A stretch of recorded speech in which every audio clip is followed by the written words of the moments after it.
Lo que quiere decir que supondría que hay también analgésicos de acción periférica.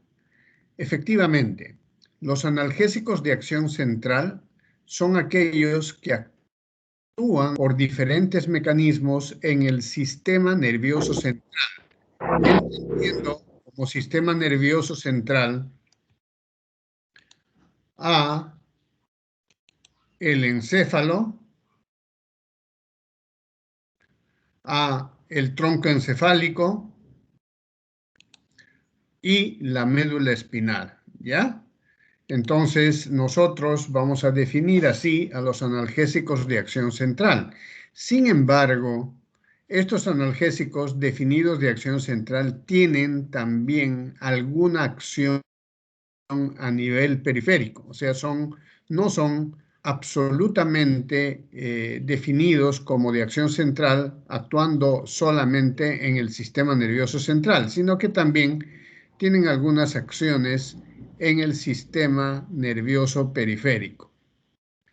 Decía al comienzo de que si hay analgésicos de acción central, hay analgésicos de acción periférica. Y efectivamente, los antiinflamatorios no esteroides tienen efecto predominantemente a nivel periférico, es decir, actúan en los tejidos y las terminaciones nerviosas o en las raíces nerviosas que salen del cráneo y de la médula espinal. Sin embargo, algunos de estos inflamatorios no esteroides que tienen analgesia a nivel periférico tienen algún tipo de acción también a nivel central. Hoy día vamos a hacer básicamente la clase referida a los analgésicos central, donde están básicamente, no son los únicos, sin embargo, son los mayores representantes, el grupo de los analgésicos opioides. Así que en el futuro, esta clase será denominada analgésicos opioides, ¿sí? Vamos a clarificar algunos conceptos. Cuando hablamos de los opioides, tenemos que distinguir dos palabras, aunque a veces se pueden usar alternativamente, sobre todo en especialidades que lo mismo les da que sean opioides o opiáceos, pero hay una diferencia fundamental tenemos que hacerla. Los opioides se definen a todas aquellas sustancias tanto endógenas, o sea, producidas por nuestro cuerpo, como exógenas, producidas de fuentes fuera de nuestro cuerpo, fuentes naturales, semisintéticas o sintéticas. Tienen efectos tipo morfina, es decir, tienen efecto analgésico por interaccionar con los receptores opioides. Repito, los opioides son todas aquellas sustancias, tanto de procedencia endógena como de procedencia naturales, semisintéticas o sintéticas, que producen efectos de tipo morfina, es decir, efecto analgésico, interaccionando con los opioides. En cambio, opiáceos son definidos todos aquellos fármacos que proceden del opium, es decir, del jugo de la amapola somnífera, del Papaverum somniferum, o también denominada amapola, que tengan o no actividad analgésica, ¿sí? Ojo, a diferencia de los opioides, todos tienen efecto analgésico, básicamente, pero los opiáceos agrupan a una serie de fármacos derivados del opium o del opio derivado de la amapola que tengan o no tengan efecto analgésico. ¿Por qué les digo esto? Porque dentro de los alcaloides del opio, que es el jugo de la amapola, existen dos grandes grupos de alcaloides, los fenantrénicos y los bencilisoquinolínicos. Los fenantrénicos básicamente tienen efecto analgésico y los bencilisoquinolínicos tienen efecto analgésico y antiespasmódico. Ambos actúan en los receptores opioides. Hemos hablado de opioides exógenos y endógenos. Vamos a primero hablar de los opioides exógenos. Los opioides exógenos se obtienen del jugo de los frutos verdes de la amapola, es decir, del Papaver somniferum. Finalmente, opio o opium significa jugo. Su efecto analgésico e hipnótico fueron muy conocidos desde la antigüedad. Los egipcios ya usaban el jugo de la amapola para tratar, por ejemplo, la diarrea. ¿Por qué? Porque tiene un efecto antiperistáltico y contraen el esfínter rectal. Entonces tenían un efecto antidiarreico, ¿sí? Y también tenían un efecto somnífero, o sea, por eso es que se llaman, además del efecto analgésico, hacen dormir, hipnoanalgésico. De ahí el nombre morfina. Morfina es el analgésico prototipo, denominado así por el nombre del dios del sueño griego, que se llama Morfeo, ¿sí? Se conocieron sus efectos antidiarreicos desde la antigüedad. Este es el Papaver somniferum y el opium, fíjense. Entonces hay dos grandes grupos de alcaloides que se obtienen de los frutos verdes de esta planta, al cual se le hacen incisiones. Los fenantrénicos, que tienen efecto analgésico, como la morfina, que más o menos está en un 10%, la codeína, 0.5%, la tebaína, 0.2%. Y los benzilisoquinolínicos, que tienen efectos antiespasmódicos, está la papaverina, la noscapina o narcotina y la narceína. Entonces vemos nosotros que hay dos grandes grupos. Uno, derivado de los fenantrénicos, acá están los naturales, los que se obtienen del opium, del jugo de la amapola, la morfina, la codeína, tebaína, a partir de los cuales, por modificaciones diferentes o por imitación de sus moléculas, se van a sacar los opioides semisintéticos y los sintéticos. Y los derivados benzilo-isoquinolínicos se van a sacar la papaverina, noscapina, narceína.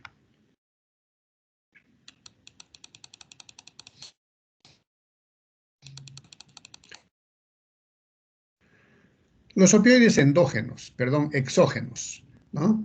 Aquí hay una equivocación, vamos a corregir.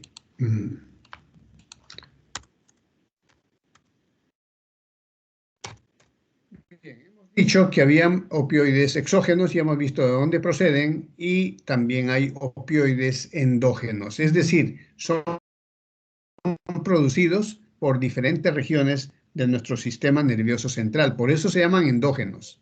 Nuestro cuerpo fabrica moléculas similares a las que se obtienen de la amapola, el Papaver somniferum. Entonces acá tenemos los opioides endógenos, son producidos por diferentes regiones del sistema nervioso central y básicamente agrupan tres grupos.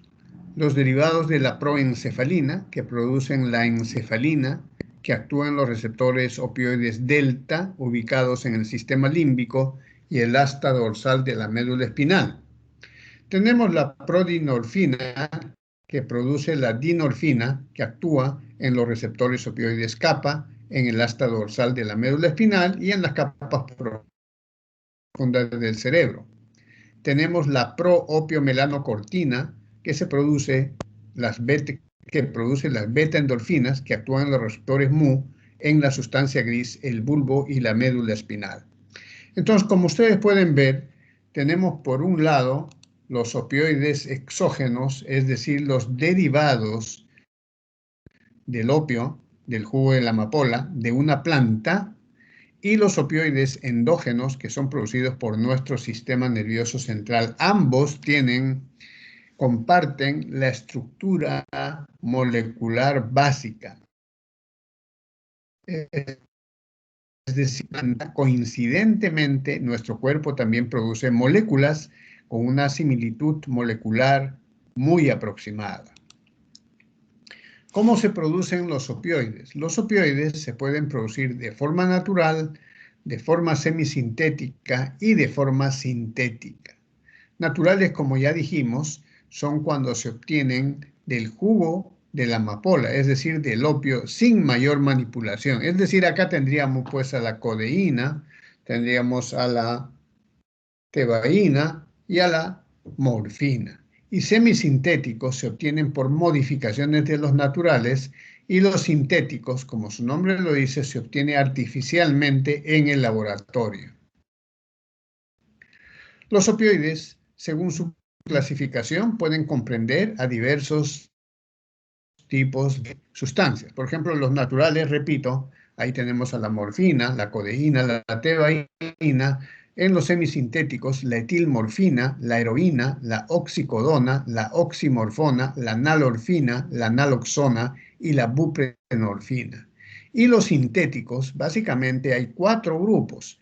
El grupo meperidina o petidina, donde está la meperidina, el fentanil, recuerden esta sustancia, el alfentanil, el sulfentanil, el difenoxilato y la loperamida.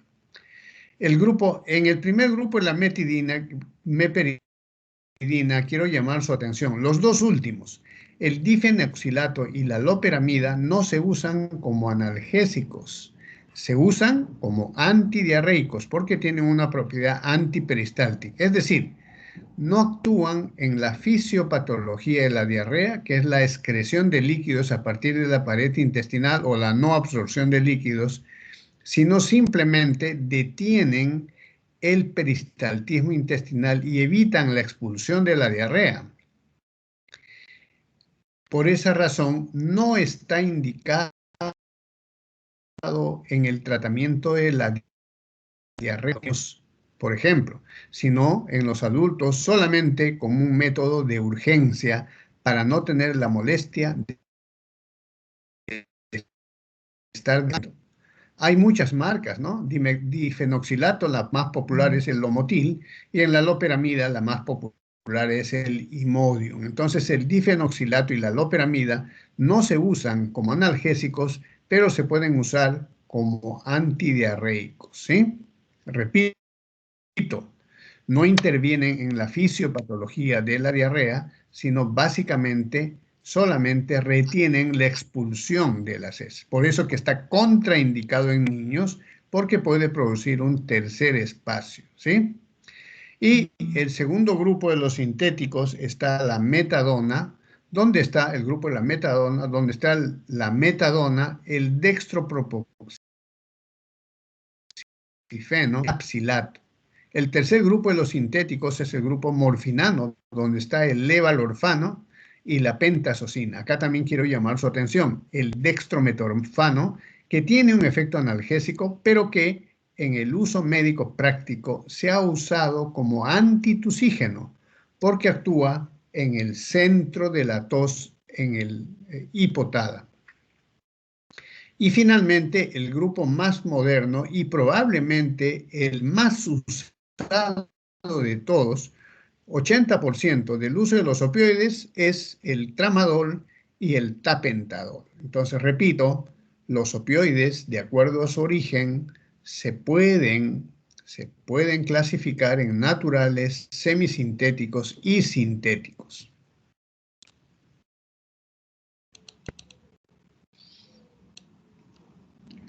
Bien, vamos a ver cuál es la farmacodinámica de los opioides, es decir, cuál es su mecanismo de acción. El mecanismo de acción, aunque parezca raro, tiene una acción opioide y una acción no opioide. Es decir, estoy hablando del mecanismo de acción analgésico, ¿sí? ¿Cómo es que estos medicamentos producen analgesia, o sea, evitan el dolor? La acción opioide consiste en que estos fármacos actúan sobre receptores específicos que se llaman receptores opioides, que están ubicados en el sistema nervioso central y que se llaman receptores. Son 3 principalmente, hay 2 más, pero los que importan para la analgesia son 3. Los receptores mu, los receptores delta y los receptores kappa. Esos son los receptores opioides. Así que si les dicen, esta sustancia se llama XXX y es un opioide, ustedes inmediatamente sacan en su cabeza y dicen, entonces actúa sobre los receptores mu delta kappa. También hay receptores mu delta kappa a nivel periférico, como les dije al inicio de la clase, que, siendo predominantemente de acción central, tienen un pequeño porcentaje de acción periférica. Actúan en estos receptores de 4 maneras. Uno, son agonistas, es decir, al ser agonistas, el resultado es analgesia, ¿sí? Son agonistas parciales, igualmente, el resultado es analgesia. Son agonistas antagonistas, eso querría decir de que tienen un efecto analgésico y otro un efecto antianalgésico.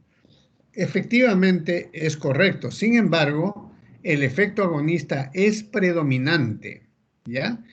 Y el efecto antagonista básicamente previene los efectos secundarios del efecto agonista. El efecto agonista produce analgesia, correcto, pero también puede producir depresión respiratoria como un efecto colateral. Entonces, en un agonista hay un efecto agonista, digamos, de 10, hay un efecto antagonista de 5, el resultado del efecto analgésico es 5. Sin embargo, estamos previniendo la depresión respiratoria. Y un cuarto grupo que son claramente antagonistas, o sea, se oponen al efecto agonista, es decir, se oponen al efecto analgésico. ¿Y esto para qué sirve? Si yo estoy usando, por ejemplo, morfina, que es un medicamento 100% agonista y por lo tanto alivia el dolor, puede causar depresión respiratoria. Y en casos de sobredosis o de intoxicación de morfina, yo puedo usar un fármaco antagonista para revertir la depresión respiratoria y al mismo tiempo al paciente le va a revertir el dolor, o sea, va a tener otra vez dolor. Sin embargo, el paciente se va a salvar porque no va a tener depresión respiratoria. La mayoría de los analgésicos de acción central de tipo opioide tienen acción sobre los receptores mu delta kappa como agonistas, agonistas antagonistas, agonistas parciales y antagonistas. Sin embargo, hay dos medicamentos, especialmente los sintéticos derivados del tramadol, es decir, el tramadol y el tapentadol, que además de tener una acción opioide agonista sobre los receptores opioides, tienen otro mecanismo de acción. O sea, tramadol y tapentadol tienen de su efecto analgésico el 30 al 40% tienen un efecto opioide, es decir, sobre los receptores mu delta kappa. Pero en el 60-70% de su acción analgésica responde a una acción no opioide. Es decir, otro mecanismo de acción analgésico diferente a la acción sobre los receptores opioides. Y acá tenemos a tramadol, que inhibe la recaptación de norepinefrina, es decir, noradrenalina y serotonina en el haz descendente inhibitorio del dolor en la médula espinal. Y el tapentadol inhibe la recaptación solo de norepinefrina, noradrenalina en el haz descendente inhibitorio del dolor. Entonces, para estas alturas, de acuerdo a sus estudios de neurología, nosotros tendríamos que identificar cómo es que se produce el dolor, ¿verdad? Entonces yo les quiero hacer una pregunta a estas alturas. Ustedes ya han llevado su curso de neurología, ¿sí? ¿Correcto?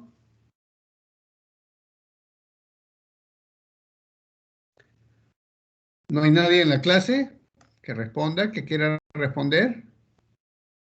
¿Están ahí alumnas? ¿Me están escuchando? Se escucha, doctor. Ya, bien. Si me están escuchando, ¿alguien puede responderme si han llevado su curso de neurología ustedes?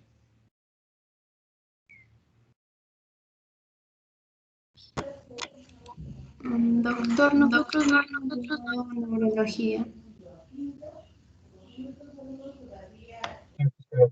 A ver, Brian Acho, ¿está presente? Brian Acho. Acho, no, ya. Entonces, delegada, apunte, por favor, ¿ya? Yo voy a correr la lista. Adriana Miluzca Bendaño, ¿está presente? Sí, doctor. Sí, doctor, presente. Tampoco está. Sí, ya. Entonces le Presente, pregunto a doctor. usted. Acho Rojas Pablo Bryan no está, ¿no es cierto? Bien. A ver, delegada, constatamos que Acho Rojas Palacios Bryan ha marcado que está, pero no está en la clase. Muy bien. Entonces, Adriana Milusca Bendaño, ¿usted ha llevado su curso en neurología? O sea, en anatomía y así, en patología, en fisio, pero no como curso. Bien. Ha llevado su curso de neuroanatomía. Muy bien. También ha llevado su curso de fisiología, ¿no es cierto? Sí, doctor. Bien. Entonces ya sabemos cómo es que se siente el dolor. Es la parte sensitiva. Ustedes saben que el sistema nervioso se clasifica en muchas cosas, por ejemplo, en la parte motora y en la parte sensitiva. La parte neurosensorial, la parte neuroendocrina y las funciones superiores, ¿no es cierto? Dentro de las funciones sensitivas están las terminaciones nerviosas en la piel y en los tejidos. Por ejemplo, está la terminación del tacto, está la terminación del dolor, está la terminación de la presión, del frío y el calor. Eso lo recuerdan bien. Las terminaciones nerviosas del dolor, ¿ya?, son las que están ubicadas en los tejidos y son las que transmiten el estímulo doloroso desde la piel o desde un tejido hacia la médula espinal. Esto lo hace la primera neurona, ¿sí? Se enlaza o hace sinapsis sobre la segunda neurona en la médula espinal, en el asta dorsal, que es el asta sensitiva, y esta fibra de esta segunda neurona va hacia el tálamo óptico, hace sinapsis con una tercera neurona y va a diversas partes de la corteza sensitiva para devolvernos la respuesta eferente del dolor, ¿sí? Eso es el camino del dolor. O también desde la médula espinal, cuando la primera neurona que viene de la periferia hace sinapsis en el asta dorsal de la médula espinal y la segunda neurona recibe el impulso y lleva hacia el cerebro, eso se llama el haz espinotalámico. Espinocortical. Entonces solamente se necesitarían una y dos neuronas para llegar a la corteza cerebral sensitiva, o en el caso de la estación en el tálamo necesitaríamos 3 neuronas. Y luego vamos a tener unas neuronas que bajan del tronco encefálico y inhiben el efecto analgésico de las neuronas aferentes. Eso se llama el haz descendente inhibitorio del dolor, ¿sí? Bien.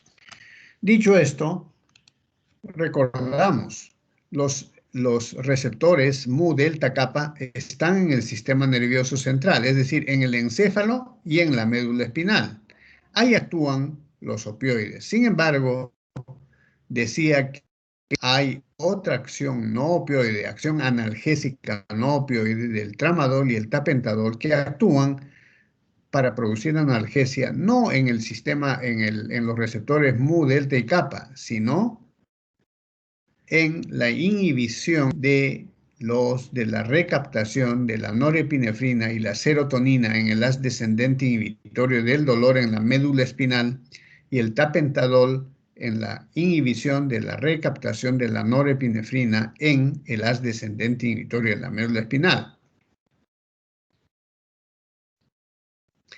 El mecanismo de acción de esto tiene dos partes. La acción opioide, que es la acción opioide clásica, actuando sobre los receptores mu delta kappa, y la acción no opioide solamente para tramadol y para tapentadol, actuando, inhibiendo a estas monoaminas en el haz descendente inhibitorio del dolor. Tramadol y tapentadol tienen un 60-70% de acción analgésica no opioide y un 30% de acción opioide. Por lo tanto, los efectos secundarios clásicos de los opioides son menores en comparación con los opioides clásicos. es decir, la morfina, la oxicodona, la etilmorfina, etc. Recuerden, dentro de los sintéticos está tramadol y tapentadol. Entonces, la opioide, básicamente, encéfalo y médula espinal, receptor mu, delta y kappa. Esa es la acción opioide, ¿sí? Y la acción no opioide es la que vimos solamente para tramadol y para tapentadol. Bien, esa es la acción en la membrana celular. Sin embargo, hay una cascada de acciones a nivel intracelular, ¿sí? Para fines de esta clase teórica, cuando se pregunte cuál es el mecanismo de acción de los analgésicos opioides, o más específicamente, cuál es el mecanismo de acción de la morfina, diremos, es un analgésico opioide porque actúa en los receptores opioides. ¿Cuáles son? Mu delta kappa, ¿sí? Si decimos tramadol, ¿cuál es un mecanismo de acción analgésica? Diremos, tiene un 60% de acción no opioide, inhibiendo la recaptación de noradrenalina y serotonina en la médula espinal, y un 30% de acción opioide sobre los receptores opioides. Es decir, hay una acción opioide que suman para conseguir el efecto analgésico, ¿ya? Sin embargo, esto es un detalle prácticamente cómo actúan los opioides a nivel de más allá de la membrana. El opioide actúa sobre el receptor opioide. A su vez, la activación del receptor opioide activa la proteína G intracelular que tiene la propiedad de inhibir la adenilato ciclasa, lo que hace que se produzca la disminución de los niveles de AMP cíclico dentro de la célula, lo que produce la disminución de la actividad de las proteoquinasas y la alteración de la fosforilación de las proteínas. ¿Cuál es el resultado de esta acción intracelular? Que como resultado de esto, hay una hiperpolarización de la membrana neuronal, por lo tanto, el impulso no se transmite. Se inhibe la transmisión del impulso nervioso. Y si no hay transmisión del dolor, no hay dolor, ¿sí? Entonces, toda esta cascada de acciones intracelulares, el resultado es la hiperpolarización de la membrana neural. Entonces, ustedes saben por fisiología que la transición del impulso nervioso dentro de la neurona se hace del cuerpo hacia el axón y se produce por despolarización de la membrana. ¿Qué significa despolarización? La entrada del sodio del extracelular y la salida del potasio del intracelular hasta que pase el impulso nervioso y luego de producir el potencial de acción, que es el impulso nervioso, se repolariza la membrana neuronal. Entonces, las acciones de los opioides a nivel de la membrana en los receptores mu delta kappa, lo que produce al final por diferentes pasos intracelulares es la hiperpolarización de la membrana neuronal y por lo tanto la inhibición del impulso nervioso, es decir, bloquea la descarga de un neurotransmisor. Y el neurotransmisor mensajero. Entonces, por ejemplo, la primera neurona, ¿cómo transmite el mensaje doloroso que viene de un corte en un dedo, por ejemplo, hasta la segunda neurona? Por el impulso nervioso. Y al final, en la sinapsis, ya no hay impulso nervioso ni impulso eléctrico. Lo que hay es una de neurotransmisores. Y el neurotransmisor del dolor en la membrana es el glutamato. Entonces, el glutamato va a transmitir ese mensaje doloroso hacia la segunda neurona. Una vez que actúa el glutamato, otra vez se reactiva el impulso nervioso y se transmite a través de ellos, ¿sí? Vamos a ver cómo actúan sobre los receptores opioides. Ya habíamos hablado algo de esto anteriormente, sin embargo, vamos a puntualizar la acción agonista. Quiere decir que tiene una actividad analgésica, pero no solamente analgésica, tiene también otros efectos como la depresión respiratoria, el estreñimiento, la retención de orina, la abstinencia y la dependencia. Ojo, No estamos hablando, cuando decimos de la dependencia, de la adicción, ¿ya? Estamos hablando de la farmacodependencia, que es un fenómeno farmacológico que ustedes lo han visto en las primeras clases, junto con tolerancia y taquifilaxia.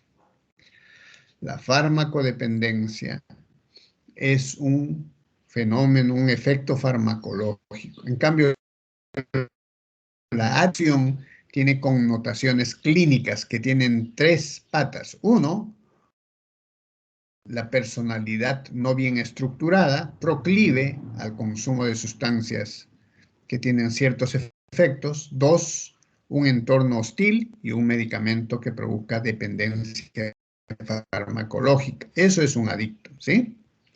Deterioro de la personalidad, entorno hostil y un medicamento. Porque, por ejemplo, a un paciente que tiene hipertensión arterial es un fármaco dependiente de medicamentos antihipertensivos. O un paciente que tiene diabetes y que debe tener tratamiento con insulina es un fármaco dependiente a la insulina, ¿sí? Entonces, eso es un fenómeno farmacológico. Entonces, repito, los agonistas son analgésicos, pero también tienen otros efectos colaterales o secundarios, que es la depresión de la respiración, el estreñimiento, la retención de la orina, la tolerancia y la dependencia, ¿sí? En cuanto a la tolerancia, estos medicamentos significa que tenemos que aumentar permanentemente la dosis para conseguir el mismo resultado, el mismo efecto farmacológico que es analgésico. Los agonistas. Los agonistas parciales tienen las mismas propiedades que los agonistas, pero no ocupan todos los receptores opioides. Es decir, podrían asociarse con otro opioide, ¿no? Los agonistas antagonistas actúan agonistamente produciendo analgesia y antagonista reduciendo los efectos secundarios. Entonces, la acción agonista, es decir, la acción agonista analgésica es dominante, ¿sí? Produciendo disminución de los efectos como la depresión respiratoria y el estreñimiento. No son tan buenos analgésicos. Los mejores son los agonistas, pero hay que tener cuidado con los efectos secundarios. Si los efectos secundarios pueden producir riesgo de depresión respiratoria, entonces a nosotros nos da la chance de usar un antagonista que no tienen efecto analgésico, o al contrario.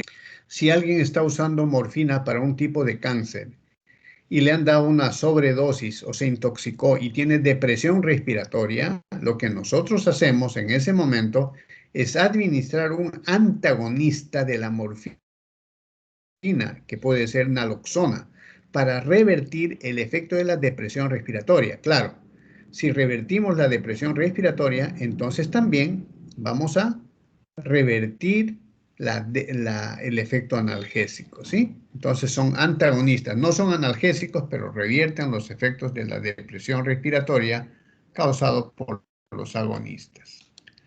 Bien, acá tenemos una clasificación de los opioides exógenos según su acción sobre los receptores opioides. Dijimos que había agonistas puros, en este caso la heroína, la codeína, la meperidina, o también llamada petidina, la meperidina, también llamada petidina, ojo, metadona, dextropropoxifeno, fentanilo, tramadol. Y los agonistas antagonistas, la pentazocina y la nalbufina. Agonista parcial, la buprenorfina, que básicamente tiene un efecto sobre el receptor mu, y los antagonistas, la naloxona y la naltrexona. O sea, la naloxona y la naltrexona son antagonistas de los agonistas, ¿sí? Que tienen el único objetivo de ser el tratamiento para una intoxicación con un agonista que haya producido depresión respiratoria. Bien, aquí hay una serie de algunos señalamientos, como por ejemplo el efecto antiálgico o analgésico, ¿no? Recuerden que algia es dolor. Hay una menor depresión respiratoria e hipertonía gastrointestinal. especialmente de los esfínteres, ¿sí? Y el síndrome de abstinencia en adictos. O sea, si yo estoy teniendo un paciente que usa morfina permanentemente y ya se vuelve dependiente o adicto, y yo le doy naloxona, voy a producir un síndrome de abstinencia, ¿sí? Entonces, el retiro de un agonista en un paciente que usa crónicamente esto, y yo quiero sacarle la morfina, yo voy a utilizar dosis cada vez menores y retirar en forma progresiva. Entonces vamos a tener, de acuerdo a la clasificación, los agonistas puros. No tienen efecto techo para su efecto analgésico. Clínicamente se pueden aumentar las dosis progresivamente según el paciente desarrolle el fenómeno de tolerancia. Ya les dije que tolerancia es la pérdida del efecto farmacológico a la misma dosis y por lo tanto tenemos que aumentar progresivamente la dosis para conseguir el mismo efecto analgésico. Por ejemplo,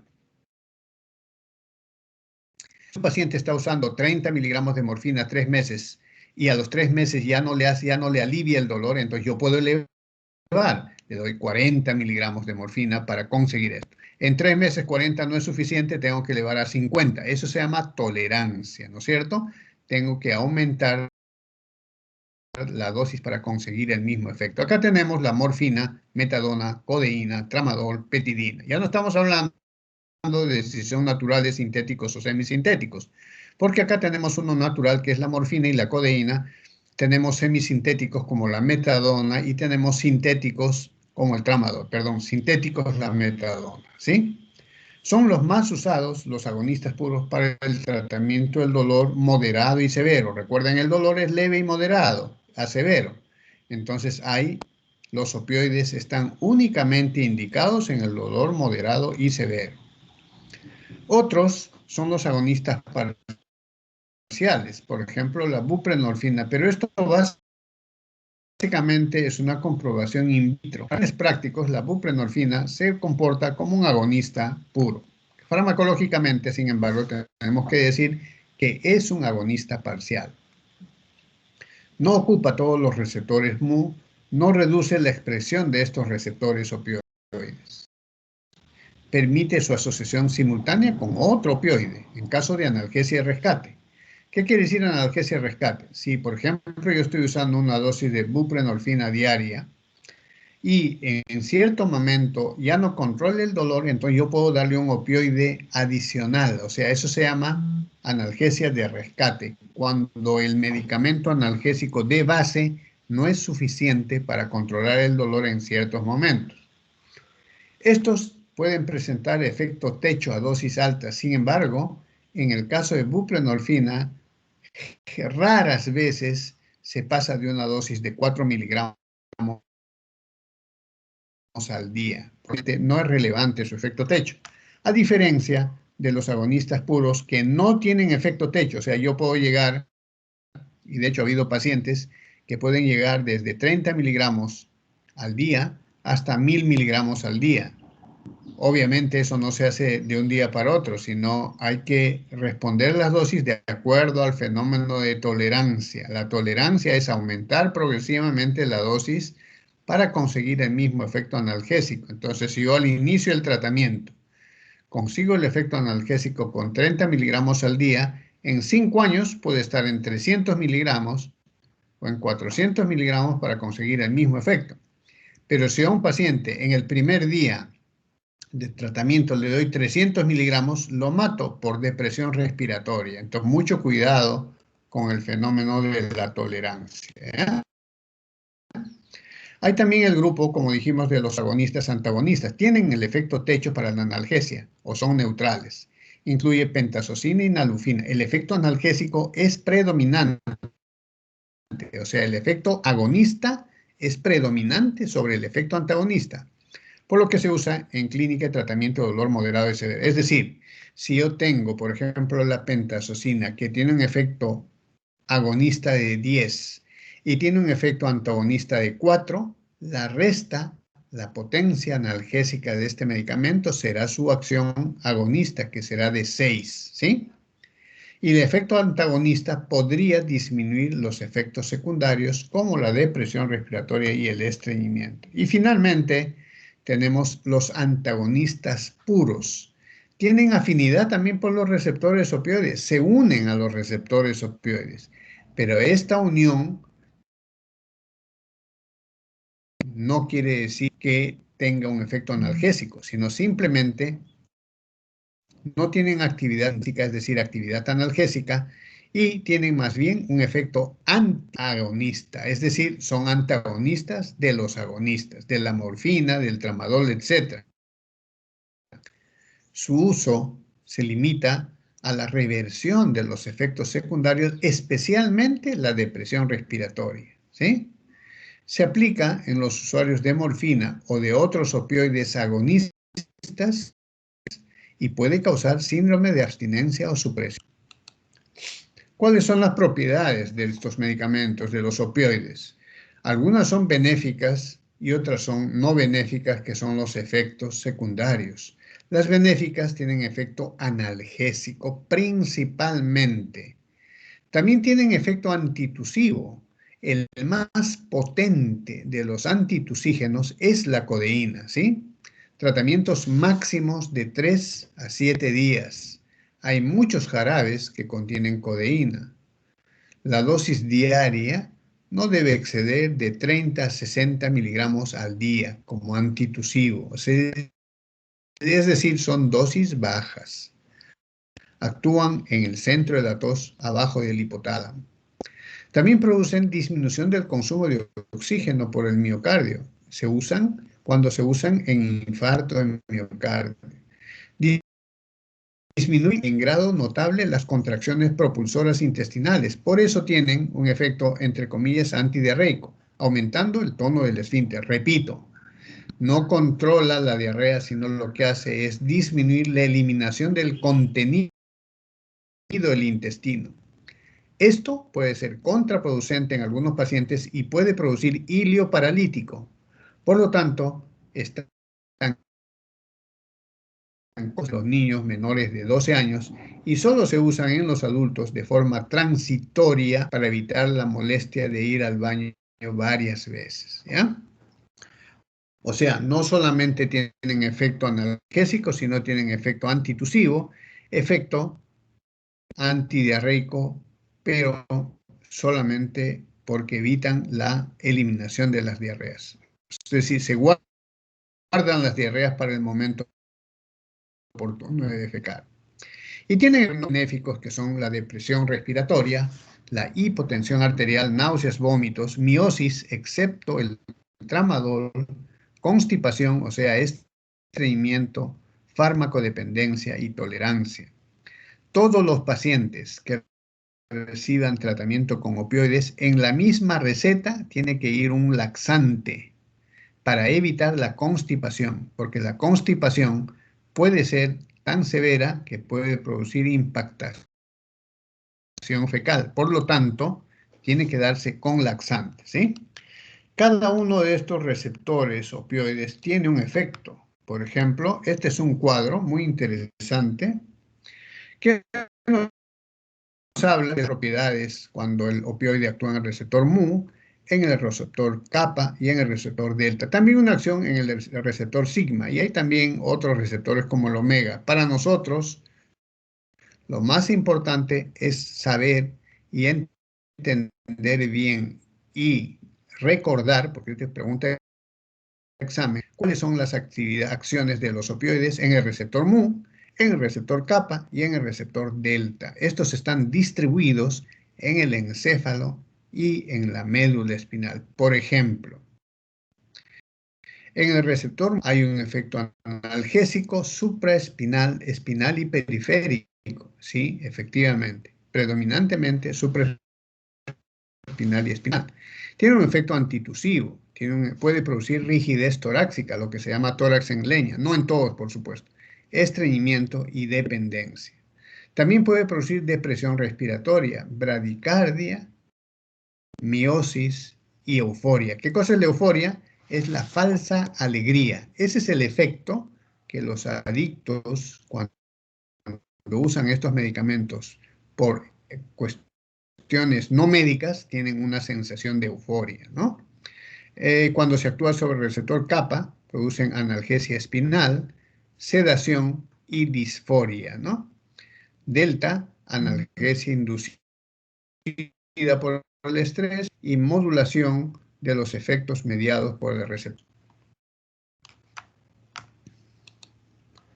La farmacocinética. Estos medicamentos prácticamente se pueden administrar por casi todas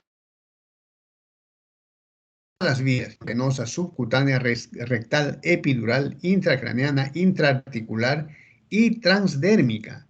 Recuerden, la aplicación, por ejemplo, de un parche de buprenorfina, no queremos que actúe el parche en el sitio donde se pone, sino solamente va a servir para aplicar el medicamento a través de la piel y que llegue a la circulación sanguínea. Por eso se llama transdérmica, a diferencia de un medicamento tópico que se aplica en la piel y solamente actúa en la piel. En cambio, cuando es transdérmico, se usa la piel como una vía para entrar a la circulación. Absorción completa desde el tracto gastrointestinal, efecto de primer paso metabólico amplio, casi 25-50% para la morfina, y en el tramadol 60-70%, aunque en el tramadol las primeras dosis tienen una biodisponibilidad de 60-70% y las siguientes dosis prácticamente un 100%. ¿Esto qué significa? Si la morfina tiene 25-50%,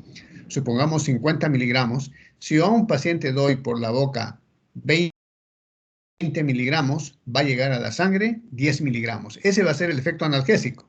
Entonces, si este paciente que empieza a vomitar y no le puedo dar por la boca la morfina de 20 miligramos, tengo que darle por la vena. ¿Cuánto tendría que aplicar por la vena? El 50%, o sea, 10 miligramos. ¿Por qué? Porque eso es lo que llega a la sangre cuando yo le doy por vía oral. Mucho ojo, ¿ya? Consideramos que la morfina tiene una biodisponibilidad del 50%, es decir, que ha tenido un metabolismo de primer paso de 50% de la dosis. Se distribuyen ampliamente en la circulación ligada a las proteínas, que es menor, más o menos se ligan a las proteínas en un 20%. La vía metabólica principal es la glucuronización. Se elimina los metabolitos por filtración glomerular, a diferencia de la buprenorfina, que se elimina por vía biliar. Por lo tanto, este medicamento, la buprenorfina, es uno de los pocos que se pueden dar en los pacientes con insuficiencia renal. Recuerden, si yo le estoy diciendo que la morfina se elimina por vía de filtración glomerular, y si el paciente tiene insuficiencia renal y no tiene una buena filtración glomerular, se va a acumular en la sangre y vamos a tener un efecto de toxicidad. A diferencia de la buprenorfina, que se elimina por vía hepática, entonces no necesita de riñón para ser eliminado y por lo tanto puede utilizarse en pacientes con insuficiencia renal. Esta es su vida media. En un rango de vida media de eliminación, la morfina de 2 a 3 horas. Recuerden que estamos hablando de la morfina de acción rápida. También hay una morfina de acción prolongada, cuya farmacocinética por mecanismos galénicos puede extenderse más. La morfina tiene una duración de 2 a 4 horas como morfina sola, pero la morfina de acción prolongada se puede dar cada 12 horas. Pero eso responde a una preparación galénica en donde la morfina se libera lentamente de la cápsula, ¿sí? La codeína, la meperidina, la oxicodona tienen un tiempo de duración corta. El propoxifeno es algo más prolongado. La buprenorfina, pero ojo, otra vez. La buprenorfina, cuando se da por vía oral, ya de 3 a 5 horas de vida media y de 5 a 6 el de efecto analgésico duradero. Sin embargo, hay preparaciones de morfina en parches, no en vía oral, que pueden aplicarse un parche cada 7 días. Un parche morfina. Entonces ahí la farmacocinética es diferente. Igualmente en el tramadol, así como hay una morfina de liberación prolongada, hay un tramadol de liberación prolongada, un tapentadol de liberación prolongada. El tramadol normal de liberación rápida su tiempo es de 5 a 6 horas, pero el tramadol de liberación lenta puede darse cada 12 horas. Entonces, no solamente depende del medicamento tal cual, sino de su forma de preparación. Hay preparaciones de liberación prolongada y hay preparaciones de liberación rápida. Hay cosa importante que les dije, de estos medicamentos, el 80% es tramadol, del uso de los opioides. Fíjense, 100 miligramos de tramadol por vía oral equivalen a 30 a 60 miligramos de morfina. Por vía parenteral, es decir, por vía inyectable, 10 miligramos de morfina es equivalente a 100 miligramos o sea, hay una proporción casi de 1 en 10, ¿sí? Igual para tapentadol, ¿no? Entonces, acá la potencia se toma como parámetro de medición a la morfina, y acá vamos a tener a los más potentes que la morfina y a los menos potentes que la morfina. 1 de morfina equivale a 0 punto de tramadol, hemos visto que es 10 veces menos potente. La meperidina, la mitad de menos por propoxifeno, la quinta parte, y codeína la 10ª parte. Más potentes que la morfina, por ejemplo, la buprenorfina, 30, el alfentanilo 70 veces más potente, el remi y el fentanilo 100 veces más potente y el sulfentanilo hasta 1000 veces más potente. Entonces, hay medicamentos más potentes y menos potentes. Las rutas metabólicas, acá la cuestión de la farmacocinética está más detallada, no vamos a entrar en mayores detalles acá, por cuestiones de tiempo, solamente decirles que, por ejemplo, para el tramadol, el efecto analgésico se consigue por un metabolito que se obtiene del metabolismo por la citocromo 2D6, que es el dimetiltramadol. Este es el metabolito más activo y es el que tiene realmente efecto analgésico. En la codeína, la O-demetilación de la morfina es el metabolito activo, ¿no es cierto? En realidad la codeína se convierte en morfina en nuestro cuerpo para actuar como analgésico. El 7% de la población de Latinoamérica carece de esta enzima, por lo que no se beneficia del efecto analgésico. Es decir, la codeína no es demetilada, porque acuérdense que si no se convierte en el demetilcodeína, entonces no se va a poder obtener el efecto analgésico, ¿sí? Entonces hay un porcentaje de no metabolizadores de codeína en Latinoamérica. Los inductores enzimáticos, ya saben ustedes por sus primeras clases de farmacología, cuando hay inductores e inhibidores en el hígado, inductores enzimáticos de la citocromo oxigenasa y los estimuladores. El resultado de la acción inductora enzimática da el uso simultáneo con fármacos, es la reducción de la analgesia. O sea, si se usa alguno de estos medicamentos con morfina, puede reducir el efecto analgésico o producir síndrome de abstinencia. Acá tenemos los antirretrovirales como sidobudina, anticonvulsivos como carbamazepina, idantoína, antibióticos como rifampicina, tranquilizantes naturales como el hipericum perforatum. Entonces, ojo, el resultado del uso simultáneo con estos medicamentos inhibe la acción analgésica. Las interacciones.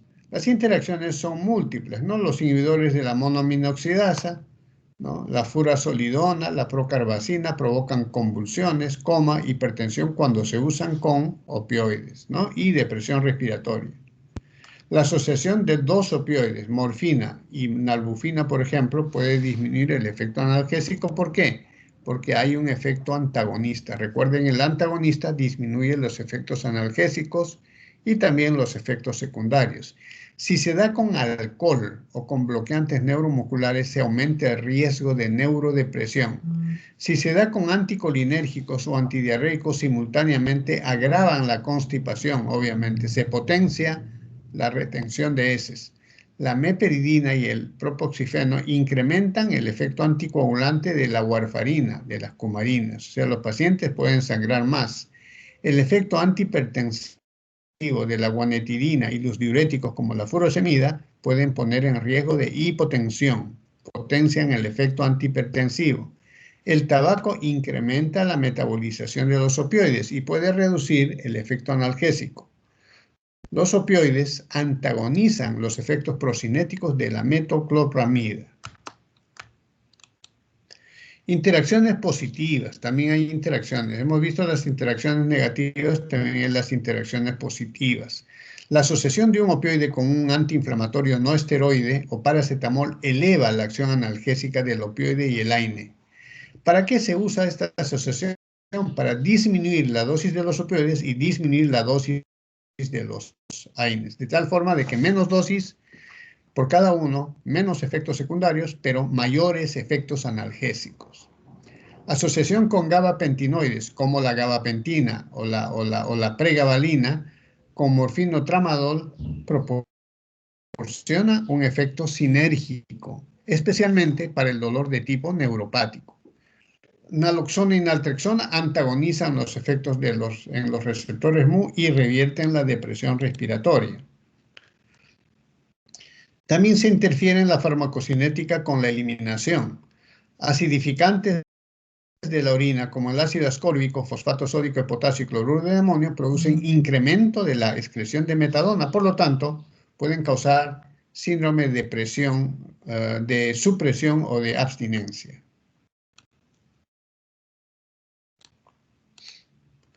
Bueno, esto ya lo hemos visto. Indicaciones, hemos hablado casi en toda clase: analgesia, dolor agudo y crónico de intensidad moderada a severa, dolor de cáncer, dolor en cuidados paliativos, dolor postquirúrgico, dolor del infarto de miocardio, dolor en quemados, anestesia balanceada. ¿Por qué se dice anestesia balanceada? Porque se usa un opioide, como por ejemplo el fentanilo, acompañado de un relajante de músculos como el pancuronio o el rocuronio, que se usan en la ventilación de pacientes bajo anestesia o bajo ventilación mecánica. Efectos, indicaciones no analgésicas: tratamiento sintomático de la tos, tratamiento sintomático de la diarrea, regulador hemodinámico en el infarto de miocardio y en la tetralogía de Fallot, que es una cardiopatía congénita cianótica que se da en niños menores de 1 año. Fíjense que los opioides pueden usarse en niños menores de 1 año en tetralogía de Fallot. Ojo, lo que no quiere decir que estos medicamentos sean malos o buenos. Ningún medicamento es malo o bueno. Un medicamento es bueno en la medida que se use en la persona adecuada, en la indicación adecuada y en la dosis correcta, ¿sí? También en Disney por insuficiencia ventricular izquierda. Indicaciones de opioides en campos especiales, en ginecobstetricia. Ojo, en ginecobstetricia, en dolores o patología relacionada a una paciente no gestante, ¿ya? No gestante, ¿sí? Es decir, histerectomía. ¿Por qué les digo esto? Porque los opioides tienen una categoría elevada de riesgo en la mujer gestante. Por lo tanto, se pueden usar en ginecobstetricia. Yo diría más en ginecología que en obstetricia, ¿no? En pacientes con patología, en mujeres no gestantes, también en geriatría, artrosis, oncología, ya lo hemos visto, dolor por cáncer, cirugía, dolor postoperatorio, traumatología, dolor de moderado a severo, de luxaciones, fracturas, etcétera, quemados de segundo y tercer grado, en cirugías especialmente por reparación y desescarificación, ¿sí? Y desescarificación. Anestesiología en la pseudoanalgesia para pacientes bajo anestesia general o bajo ventilación mecánica, ¿sí? Indicaciones generales en dolor agudo. Hemos visto dolor crónico, dolor agudo. Dolor postoperatorio causado por quemaduras, ya lo hemos visto. Procedimientos ginecológicos, dolores oncológicos ginecológicos severos. Opioides, dosis y formas. Existen soluciones, por ejemplo, la tintura de morfina, existen tabletas, existen parches y existen aplicaciones sublinguales. La dosis se obtiene del peso, se da por miligramos de peso y también depende de la vía de administración. Recuerden lo que les dije, ¿eh? Tienen que tener en cuenta el metabolismo de primer paso. Por ejemplo, la morfina, si estamos diciendo que tiene un metabolismo del 50%, estoy diciendo que digamos, de un total de 10 miligramos que yo doy de morfina por la boca, se destruye en el hígado por el metabolismo del primer paso el 50% de 10. ¿Cuánto es? 5. ¿Cuánto pasa a la sangre? 5 miligramos. La biodisponibilidad es 5 miligramos. Entonces, yo tengo que darle por vía oral 10 miligramos, pero por vía endovenosa tengo que darle la mitad, que es lo que pasa al final de la sangre, 5 miligramos. ¿Sí? Si no toman en cuenta esto, yo le doy 10 miligramos por la boca, su dosis digo, y por la vena le doy 10 miligramos, lo que estoy haciendo es intoxicarlo, le estoy dando el doble de la dosis que necesita el paciente. Y entonces puedo producir depresión respiratoria. Los efectos adversos en general es de cuidado, básicamente la depresión respiratoria. Entonces, tenemos que tener en cuenta esto. Si hay depresión, el antídoto para la depresión respiratoria causada por opioides es la naloxona, ¿sí? Estreñimiento, náuseas, vómitos, desarrollo de tolerancia, hipotensión arterial, dependencia física, y también efectos adversos en el recién nacido, ¿sí? Recomendaciones para la administración de los vía oral: determinar la dosis individualizada. Tenemos que aplicar la dosis mínima efectiva y por el tiempo estrictamente necesario. Parenteral: considerar la biodisponibilidad del paciente. En paciente hospitalizado, la vía parenteral solo se puede aplicar en pacientes hospitalizados de diferentes maneras, ¿no? Diluida en bolo, con infusión corta, con infusión continua, con jeringas y aplicaciones elastoméricas graduadas. Otras vías, la vía transdérmica, tiene altos índices de cumplimiento. ¿Por qué? Porque si yo necesito tomar oxicodona 1, 2 o 3 veces al día y me olvido de las dosis y me da dolor, no me sirve de nada. En cambio, si me pongo un parche de buprenorfina de 1 semana de duración, me pongo una vez y ya, toda la semana estoy cubierto del dolor. Pero tiene que ser eso prescrito por un médico que sea experto en esta materia. La indicación de opioides en embarazo es estrictamente hecha por el médico, calculando los beneficios versus los riesgos. Estas son las dosis: morfina por vía oral, 10 a 30 miligramos cada 3 o 4 horas. Hablamos de morfina de acción rápida. La morfina de acción prolongada puede darse cada 12 horas, ¿no? El tramadol, 50 a 100 miligramos cada 6 horas, pero la de liberación prolongada podemos dar cada 12 horas, ¿sí? También se puede dar en niños a estas dosis, pero ojo, siempre controlando el riesgo de depresión respiratoria, ¿ya? Consecuencias de opioides en el embarazo: placenta previa, ruptura prematura de membranas, parto. Por eso es que no se puede dar a las pacientes embarazadas, salvo que se use, bueno, hay estudios que publican el uso de tramadol en el momento del parto, incluso facilita el parto y disminuye el dolor del parto, pero tiene que hacerse bajo técnicas adecuadas y extrayendo rápidamente al recién nacido para que no nazca con depresión respiratoria, porque los opioides pasan la barrera placentaria y pueden provocar depresión respiratoria. En los hijos de las adictas a morfina o a heroína puede producirse bajo peso al nacer, síndrome de abstinencia de recién nacido, distrés respiratorio. Entonces, hay la usuaria aguda, o sea, en el momento de dolor de parto, y la adicta, por ejemplo, a la heroína o al fentanilo. En esa paciente, el parto es de alto riesgo y los niños pueden tener depresión respiratoria. El efecto de opioides en el recién nacido: sistema nervioso, hipertonía, temblores, hiperreflexia; sistema nervioso autónomo, bostezos, congestión nasal, sudoración, estornudos; aparato gastrointestinal, diarrea, vómitos, deficiencias en la alimentación. Estamos hablando de los opioides en el recién nacido. Aparato respiratorio, depresión respiratoria y finalmente muerte súbita. Por eso es que la FDA, que es la agencia regulatoria americana, ha clasificado el riesgo de acuerdo a la teratogénesis en 4 categorías. Los opioides están en la categoría X, es decir, los riesgos fetales claramente son claramente demostrados y son superiores a cualquier beneficio. Por lo tanto, los opioides no se usan como analgésicos en el embarazo, durante el embarazo, y si es que se usan en el momento del parto para el dolor de parto, tienen que hacerse una extracción rápida de recién nacido para evitar la depresión respiratoria porque los opioides pasan la barrera placentaria. Muy bien, nos hemos pasado 10 minutos, pero hemos abarcado casi todo respecto a los opioides. Si tienen preguntas, estoy atento a sus preguntas, ¿sí?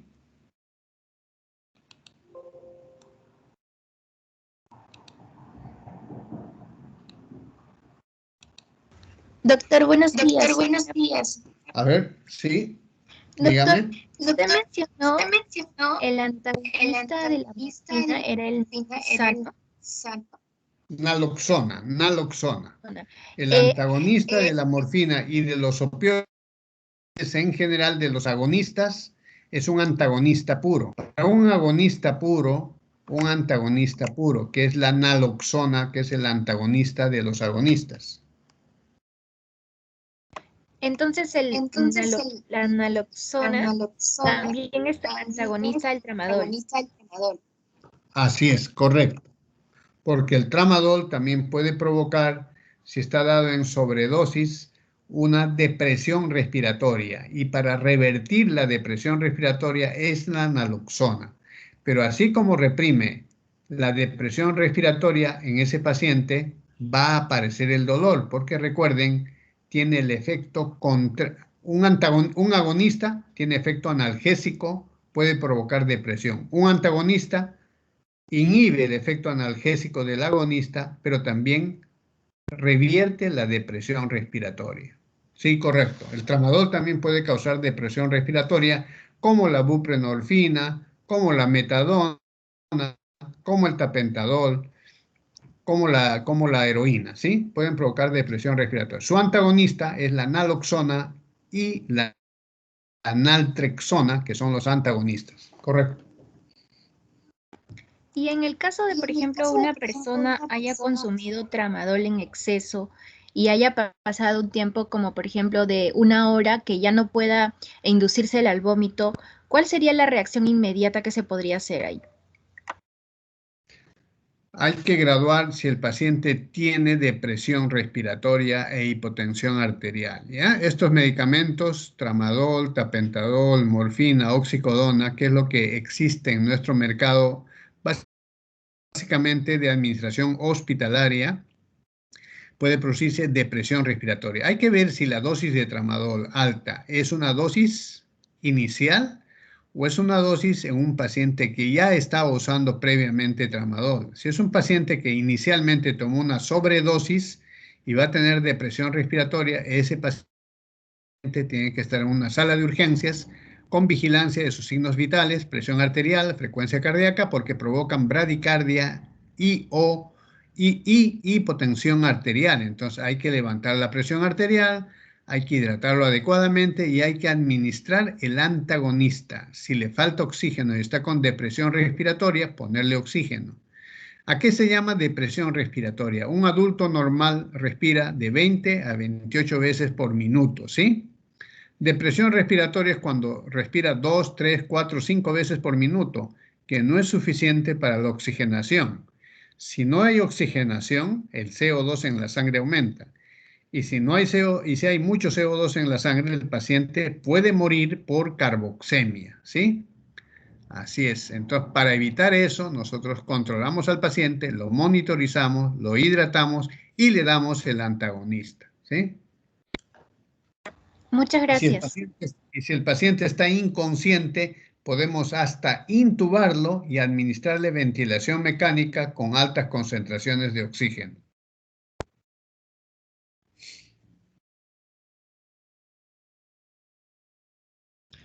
Bien, entonces vamos a pasar lista.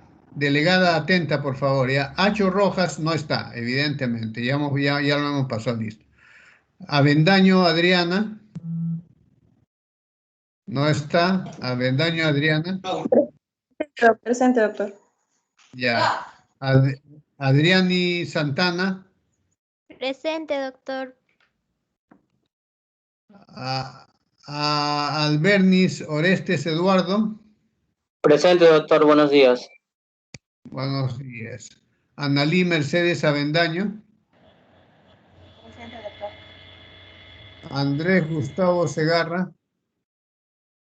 Presente, doctor, presente. Andrew Alexander García Vidal. Presente, doctor, buenos días.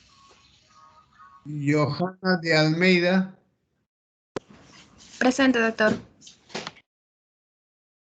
Ángel Morales Toribio.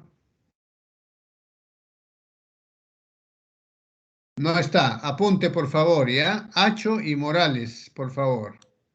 Acho y yo los voy a anotar acá también. Están registrados en la carta, pero no están...